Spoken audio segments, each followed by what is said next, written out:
Friends, welcome back. तो friends, अभी का लेटेस्ट न्यूज़ है, ये एक और कारनामा कर दिया। चलो देखते हैं। तो वीडियो शुरू करते हैं। कुछ आइडिया हो रहा है, जो फोटो सामने दिख रही है कारनामा कहाँ हुआ है वो लग रहा है पता चल गया। तो वीडियो शुरू करते हैं। वीडियो शुरू करने से पहले अगर आप चैनल पर नए हो और आपने अभी तक सब्सक्राइब नहीं किया है तो जल्दी से पहले सब्सक्राइब के बटन और बेल आइकन को क्लिक कर लो, ताकि आपको हमारे सारे न्यू वीडियोस के नोटिफिकेशन मिल जाए जैसे हम अपलोड करें। अगर आपको वीडियो पसंद आता है प्लीज लाइक एंड शेयर। चलिए शुरू करते हैं। नमस्कार दोस्तों, स्वागत है आपका हिंदी नॉलेज शो में। तो दोस्तों, कल शाम मैंने वीडियो बनाकर आपको बताया था कि पाकिस्तान में पेट्रोल डीजल के दाम एकदम से 60 रुपए बढ़ा दिए गए हैं एक हफ्ते के अंदर, और वहां पर पेट्रोल डीजल करीबन 210 रुपए लीटर मिल रहा है। अब इस पर कई लोगों ने सवाल उठाना शुरू कर दिया कि अब भी पाकिस्तान के अंदर भारत से सस्ता पेट्रोल मिल रहा है, क्योंकि पाकिस्तान की जो करेंसी है यानी कि पाकिस्तानी रुपया वो भारत के मुकाबले कमजोर है। एक भारतीय रुपये में करीबन 2.5 पाकिस्तानी रुपया आ जाते हैं। ऐसे में वो लोग कह रहे थे कि इस हिसाब से पाकिस्तान में अब भी सस्ता पेट्रोल डीजल भारत से मिल रहा है। लेकिन मैं उन लोगों का जवाब ये देना चाहता हूं बहुत ही शांतिपूर्वक तरीके से कि आप लोग गलत हैं। मैं आपको समझाता हूं कि दरअसल पाकिस्तान के अंदर जो प्रति व्यक्ति आय है वो सालाना 30,000 रुपए है, यानी कि पाकिस्तान का हर व्यक्ति एवरेज 30,000 रुपए सालाना कमाता है। जबकि यही चीज अगर भारत में देखी जाए तो करीबन 11,254 रुपए प्रति महीना है। यानी कि उदाहरण के लिए पाकिस्तान के अंदर एक व्यक्ति जितना एक साल में कमाता है, भारत में 3 महीने में कमा लेता है। और इसीलिए जब पिछले एक हफ्ते में पाकिस्तान की सरकार ने 60 रुपए सीधा पेट्रोल डीजल बढ़ा दिया तो ये पाकिस्तान की जनता पर कहर टूटने के बराबर था, क्योंकि उनकी इनकम बहुत ज्यादा कम है। और आज भले ही रुपये के मामले में भारत और पाकिस्तान के अंदर पेट्रोल डीजल की कीमत भले ही बराबर हो, लेकिन हमारी और उनकी कमाई में जमीन आसमान का अंतर है। और ये पाकिस्तान की जो एलिट क्लास है ना, उन्हें भी इफेक्ट कर रहा है। स्क्रीन पर आप देख सकते हैं पाकिस्तान के एक शख्स ने जो एविएशन अथॉरिटी में काम करता है, एयरपोर्ट पर काम करता है, अधिकारी है बड़ा, उसने अपने से बड़े अधिकारी को एक चिट्ठी लिखी कि आप प्लीज हमें गधा गाड़ी लाने की अनुमति दे दीजिए। हम स्टाफ के सारे कर्मचारी उसमें आ जाया करेंगे, क्योंकि जो पेट्रोल की इतनी कीमत बढ़ चुकी है और हमारी कमाई उतनी है पहले जितनी ही, हम अब अफोर्ड नहीं कर सकते हम घर चलाएं कि गाड़ी में अपनी पेट्रोल डलवाकर ऑफिस आए।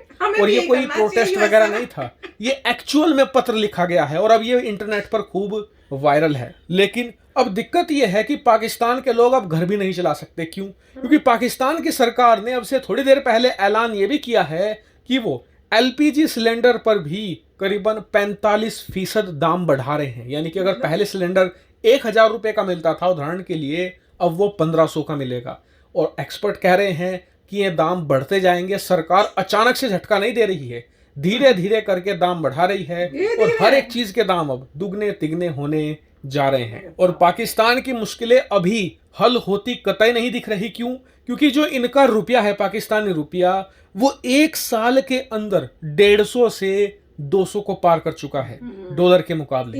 ऐसे में ये भी डेप्रिशिएट हो रहा है, दुनिया भर में इसकी वैल्यू लगातार खत्म होती जा रही है। वहीं जो पाकिस्तान की आखिरी उम्मीद है कि आईएमएफ उन्हें 1 महीने के अंदर करीबन 7 अरब डॉलर का लोन दे, उसकी भी संभावना इतनी ज्यादा नहीं है। और अगर ऐसा नहीं होता है तो पाकिस्तान बैंकरप्सी की कगार पर आ चुका है, क्योंकि इनके पास सिर्फ 3 हफ्तों का डॉलर बचा है। ये 3 हफ्तों तक इंपोर्ट कर सकते हैं चीजें, उसके बाद इनका खजाना माइनस हो जाएगा। हालांकि फिलहाल पाकिस्तान से इतनी अपडेट थी, जैसे ही कोई नई चीजें निकलकर सामने आएगी मैं तुरंत आपको वीडियो बनाकर सूचित कर दूंगा। फिलहाल इस वीडियो में इतना ही। Thank you very much for watching video. तो फ्रेंड्स, कमाल की न्यूज है। और देख लो, हमें पहले से कह रही थी मैं कि भैया ये श्रीलंका की तरह जाएंगे, और वो ही हो रहा है। देख लिया, पेट्रोल के प्राइसेस इतने बढ़ रहे हैं। अब नेक्स्ट स्टेज पता है क्या होगी? प्राइसेस बढ़ा दिया, पेट्रोल नहीं मिलने वाला। देख लेना, लिखवा लो मुझसे, क्योंकि श्रीलंका में भी वो था, लाइनें लग गई थी, पेट्रोल कहीं मिल नहीं रहा था, वैसी वो हालत होनी है। और यहाँ पे तो गैस भी महंगी हो गई है, और अब जो है खाने के लिए जब आप गैस तो चाहिए ही, बनाओगे कैसे खाना? अब वहां पे भी सब तंगी होगी। वही हालतें हो रही हैं और बहुत जल्द पता चलेगा कि ये पूरा खत्म हो गए हैं। और वो ठीक है, मैं तो कहूंगी बचपन से जो सुन रहे थे, जिस तरह से करते थे, और मैं हमेशा अपने दिमाग में कंफ्यूजन मुझे होता था कि इतना कर रहे हैं गंदे काम, इनको कोई रिजल्ट उसका मिल क्यों नहीं रहा है। अब ये नहीं पता था उस टाइम जब छोटे थे कि भैया जैसे कर्म होते उसका फल तो मिलता ही है, पर थोड़ा टाइम लगता है।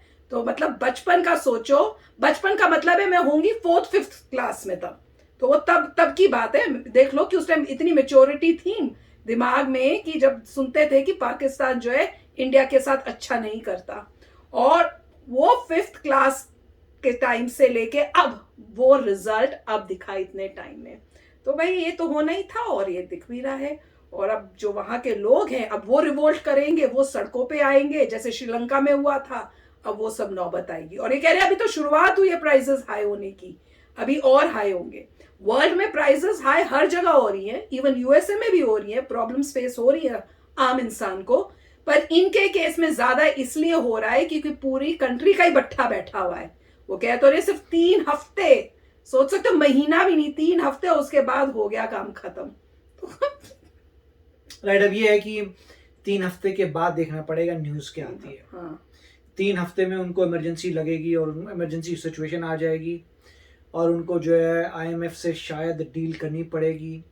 अब आईएमएफ ने ही कहा था कि तुम्हें सब्सिडी ये अपने पेट्रोल से हटानी पड़ेगी, तो वो हटा रहे हैं। इसका मतलब अल्टीमेटली वो आईएमएफ की बात सुन रहे हैं और यहाँ से करना ही पड़ेगा।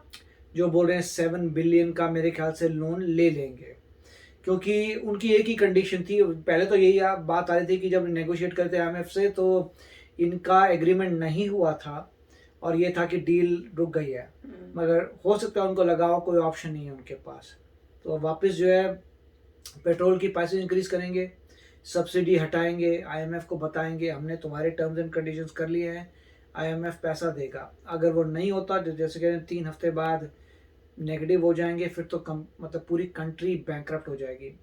अभी अगर आप इनके न्यूज़पेपर्स में जाएं तो उसमें नज़र आता है कि एक आध आर्टिकल होता है फर्स्ट पेज में कि हाँ थोड़ी सी शॉर्टेज है, मगर ऐसा उन्होंने दिखा नहीं रखा कि उनकी कंट्री में मेजर कोई पंगा होने वाला है 3 वीक्स के बाद।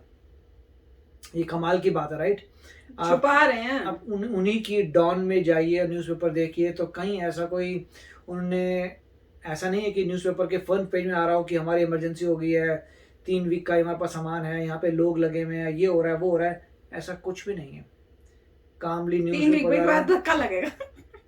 वो अपने लोगों को, उनका मीडिया ये सब बातें शायद बताता ही नहीं है। अल्टीमेटली अगर तो उनको आईएमएफ का लोन मिल गया तो ठीक है, चलिए एक्सटेंड हो गए थोड़े समय के लिए। अगर नहीं मिलता तो मेरे ख्याल से श्रीलंका वाला हाल होगा। फिर न्यूज़ आएगी जैसे आती थी, खाने की प्रॉब्लम आ रही है, पेट्रोल की प्रॉब्लम आ रही है, मगर बिजली की प्रॉब्लम आ रही है। मुझे लगता है कि आईएमएफ से लोन ले लेंगे तो फिर उनको लाइफलाइन आगे बढ़ जाएगी। फिर देखेंगे कि अगले पैसा कब खत्म होता है, उस हिसाब से ऐड करेंगे। मगर यही मैं कह रहा हूँ, वाकई कोई जेन्युइन बंदा चाहिए जो वहाँ पे लोगों की इंटरव्यू ले रहा हो और उनसे पूछ रहा हो कि क्या तुम्हें मालूम है कि 3 हफ्ते बाद तुम्हारा फॉरेन रिजर्व खत्म हो रहा है, तुम्हारा पैसा नहीं होगा तुम्हारे पास। और ये मेरे ख्याल से वहाँ पे कोई पूछेगा नहीं, कोई करेगा नहीं। तो काफ़ी अच्छा वीडियो था। अब देखते हैं 3 हफ्ते वेट करना है, जल्दी निकले 3 हफ्ते, मुझे तो देखना है। तो चलो फ्रेंड्स, चलते हैं, मिलेंगे नेक्स्ट वीडियो में बहुत ही जल्द। Till then take care and bye bye. तो अगर आप मेरे इस चैनल पे नए हो तो जल्दी से सब्सक्राइब के बटन को हिट करो और बेल आइकन को क्लिक करो, ताकि आपको मेरा जब नया वीडियो मैं लगाऊं आपको उसके बारे में जल्दी से पता चल जाए।